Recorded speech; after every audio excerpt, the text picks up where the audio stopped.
Je t'ai mis au creuset, mais non pour retirer de l'argent. Je t'ai éprouvé dans la fournaise de l'adversité. Ésaïe 48, 10. De prime abord, ce verset n'est pas très réjouissant, car personne n'aime l'affliction.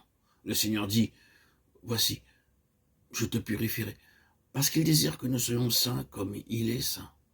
Le but le plus élevé de Dieu, c'est de nous rendre participants de sa sainteté.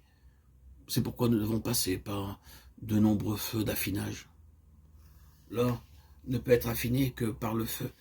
Bien plus, le feu doit agir par-dessus et par-dessous.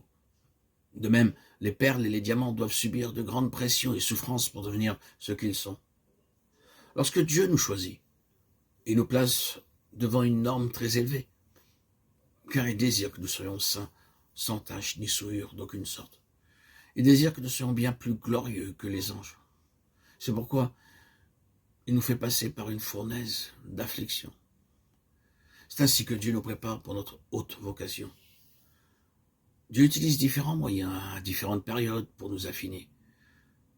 Mais nous devons tous être affinés selon la méthode seule de Dieu. Alors seulement, nous pouvons atteindre la norme de la sainteté de Dieu. C'est par les afflictions que Paul devint un vase puissant. Je ne pense pas que Dieu utilisa quelqu'un autant que lui. Le Seigneur accomplit une œuvre très profonde en Paul, et c'est à travers tous ces feux d'affinage que le Seigneur le purifia et lui enseigna beaucoup de vérités profondes. D'abord, le Seigneur l'emmena au désert et au travers de toutes ces choses, Dieu put déverser en lui des révélations et des mystères divins. Il a rendu ma bouche semblable à un glaive tranchant. Il m'a couvert de l'ombre de sa main, il a fait de moi une flèche aiguë, il m'a caché dans son carquois, et il m'a dit, tu es mon serviteur Israël, en qui je me glorifierai. Ésaïe 49, 2 et 3.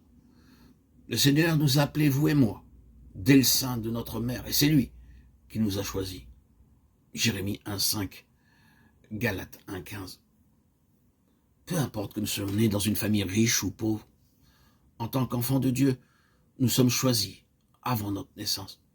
Son plan est un plan parfait. Dieu désire que nous soyons ses serviteurs. Ces paroles ne s'adressent pas aux prédicateurs seulement, mais à tout croyant. Tout homme ou toute femme devrait être serviteur de Dieu, car nous avons été choisis pour accomplir quelque chose pour lui. Chacun de nous pouvons être utilisés pour apporter la parole de Dieu. Si nous croyons que Dieu peut nous utiliser comme son porte-parole pour aider des personnes en difficulté, pour les encourager et les sauver, nous pouvons utiliser la parole dans la prière. Si de nous-mêmes, nous ne pouvons rien dire, vous pouvez être utilisé parmi vos amis en leur communiquant quelques paroles de la Bible qui sont d'un grand profit à quelqu'un dans la tristesse, les larmes et la détresse. Demandez au Seigneur de vous donner un message pour quelqu'un et de vous utiliser comme son porte-parole. Entre les mains de Dieu, les paroles d'un croyant sont comme des flèches aiguës cachées dans un carquois. Nos paroles doivent être comme cela. Ne prononçons pas des paroles oisseuses. Lorsque nous allons de lieu en lieu, nous devons communiquer les paroles de Dieu comme témoignage. Lorsque nous entrons dans sa présence, disons, je suis ton serviteur, Seigneur, enseigne-moi, afin que je sois utilisé pour prier ou pour témoigner pour toi, pour aider les autres, en les encourageant et en les fortifiant. Ne prononcez pas de paroles oiseuses.